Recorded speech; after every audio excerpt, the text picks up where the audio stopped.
Olá, tudo bem com vocês? Você está no canal da Kel? Essa é a 9ª lição do livro Lições Bíblicas CPAD Jovens e Adultos com o tema Os Problemas da Igreja e Suas Soluções. Então, nessa 9ª lição, nós vamos estudar um pouquinho sobre o culto a Deus e sua direção. Mas faça tudo decentemente com ordem. 1 Coríntios 14:40. O culto divino exige reverência e ordem, porque o Espírito de Deus não é de confusão. Em 1 Coríntios 14, 26, 33, diz assim: Que fareis, pois, irmãos, quando vos ajuntais cada um de vós, tem salmo, tem doutrina, tem revelação, tem língua, tem interpretação, faça-se tudo para edificação. E se alguém falar língua estranha, faça-se isso por dois, ou enquanto muitos três, e por sua vez haja intérpretes. Mas se não houver intérprete, esteja calado na igreja e fale consigo mesmo com Deus. E falem 2 ou 3 profetas, e os outros julguem. Mas se a outro que estiver assentado for revelada alguma coisa, cale-se primeiro, porque todos podereis profetizar, uns depois dos outros, para que todos aprendam e todos sejam consolados. E os espíritos dos profetas estão sujeitos aos profetas, porque Deus não é Deus de confusão, senão de paz, como em todas as igrejas dos santos. Os cristãos de Corinto haviam abandonado a verdadeira comunhão, incorrendo na prática de vários pecados, imoralidades, heresias, divisões, distorções, na adoração cristã, etc. Neste texto, em especial, Paulo instrui aos coríntios sobre a ordem do culto, pois o abuso dos dons espirituais havia criado um clima de absoluta desordem nas reuniões da igreja. O individualismo e estrelismo é característica dos seres humanos competir entre si e lutar pela autopromoção. O individualismo e o estrelismo têm levado muitos ao egoísmo, e alguns inclusive chegam a dizer: não quero servir de degrau a ninguém. Entre os coríntios predominava o mesmo sentimento, cada ator queria ser o cristão das atenções. Mas tal atitude é inconveniente ao povo de Deus, pois vem criando um cenário de desordem na Igreja de Cristo. Avivamentos genuínos são produzidos pelo Espírito Santo. Entretanto, nenhum avivamento está livre de excesso, exclusivismo e atitudes carnais. Para que isto não ocorra, tem de haver discernimento quanto às regras que a Palavra de Deus apresenta sobre o assunto. A ênfase nas experiências pessoais. Nossas experiências, embora muito importantes, não podem ser colocadas no mesmo nível da Palavra de Deus como regra infalível de fé e prática. Elas precisam ser submetidas ao crivo da Palavra de Deus. Somente a Bíblia nos deve dirigir. A falta de discernimento entre os sacros e o humano e o diabólico. Nem todas as manifestações são de procedência divina, pois os dons podem ser imitados pelos demônios e simulados pelos homens. Temos visto vários enganadores adentrando a igreja e enganando a muitos, mas quando o cristão põe a Bíblia como primazia em sua vida, a distinção e a identificação das fontes das diversas manifestações espirituais tornam-se possíveis e praticáveis. A organização do culto.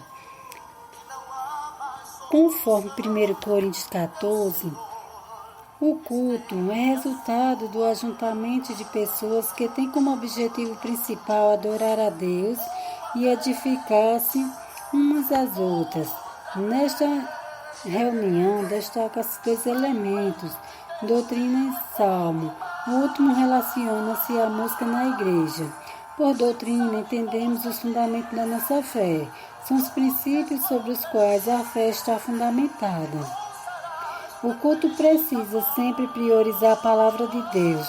Em nossos púlpitos, ela deve ser explanada e ensinada de forma contínua e exaustiva.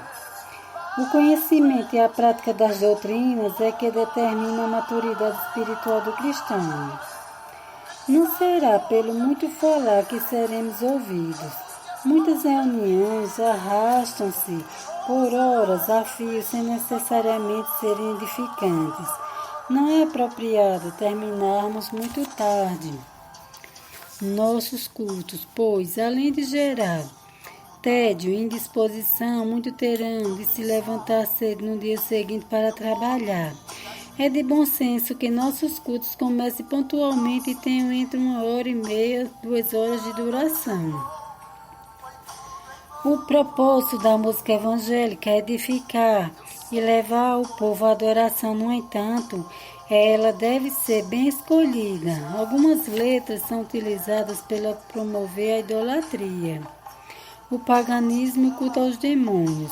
Nossa música precisa ter basicamente verdade bíblica, espírito de adoração. É importante frisar a relevância da música e, de igual modo, é bom deixar claro que o destaque e o espaço maior deve ser sempre dado ao ensino da pregação da palavra. É preciso evitar os excessos das cantorias intermináveis e utilizar a música de forma inteligente e realmente edificante.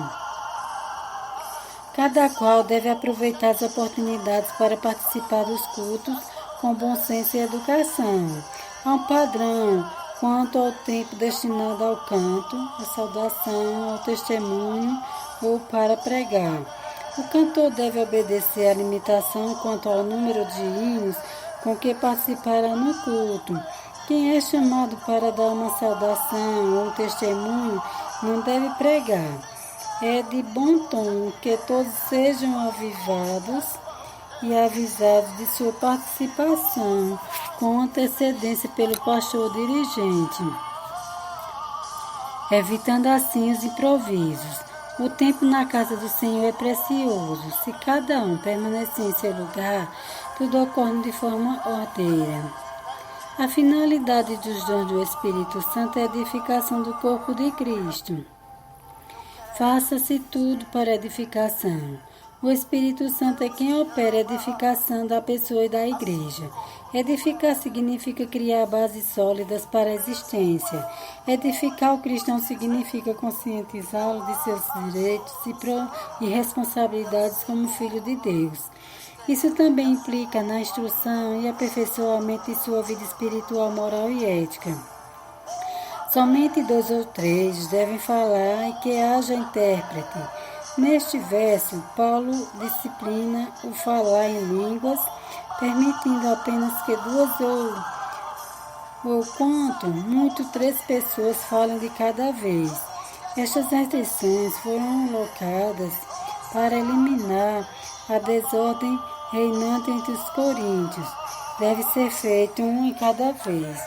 Paulo não apenas limita o número de pessoas, como também ele limita o número de pessoas, mas afirma que deve falar um de cada vez.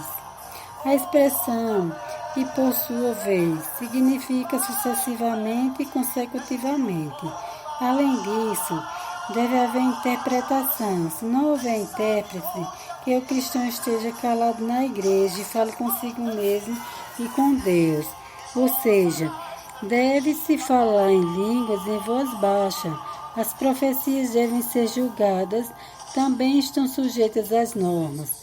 Nenhuma profecia executando-as da Bíblia é infalível. E falem 2 ou 3 profetas e os outros julguem. Toda profecia deve ser julgada para que a ação dos espíritos enganadores seja contida. É errado ao cristão sair consultando profetas. A palavra de Deus deve ser nossa referência primeira na busca de orientações para os nossos problemas. Qual deve ser a atitude da igreja com as profecias? Primeiro, não desprezá-las, pois a Bíblia nos manda procurar com zelo os dons espirituais, principalmente o de profetizar. Isso quer dizer que ela é útil à igreja. Segundo, ensinar sobre ela, disciplinando seu uso para que não se incorra em meninices, infantilidades e confusões. Terceiro, submeter-se seu conteúdo à avaliação. Todas as profecias devem ser testadas segundo o padrão da doutrina bíblica. Isso significa que os cristãos devem ficar atentos ao seu cumprimento e atentos também ao caso de ela não se cumprir. Segundo 1 Coríntios 14:26, tudo deve ser feito para edificação, isto é, portanto, o propósito principal do culto, né? Entretanto, para que haja edificação e imprescindível observância de alguns elementos. Primeiro, comunhão. 1 João 7 nos diz que, se andarmos na luz como Ele na luz está, temos comunhão uns com os outros. O encontro da igreja é a oportunidade que se oferece ao cristão para uma comunhão mais íntima com Deus e também para partilhar com os irmãos nossas bênçãos, experiências e necessidades. O bom relacionamento entre os irmãos é de fundamental importância para o nosso crescimento espiritual. 2. Adoração. O culto é o momento em que a igreja adora ao Senhor em louvor, oração, manifestando gratidão por suas bênçãos e proteção, a fim de adorar ao Senhor. Nós, seus servos, devemos nos prostrar diante dele com respeito, admiração e temor. Sem adoração, a vida pode ser tudo menos cristã, pois vida cristã exige adoração ao Rei do Universo. O maior impacto que o homem pode receber é o da pregação profunda bíblica, além de quebrantar o homem, ela o desenvolve intelectualmente para crescer no conhecimento e evitar fanatismo.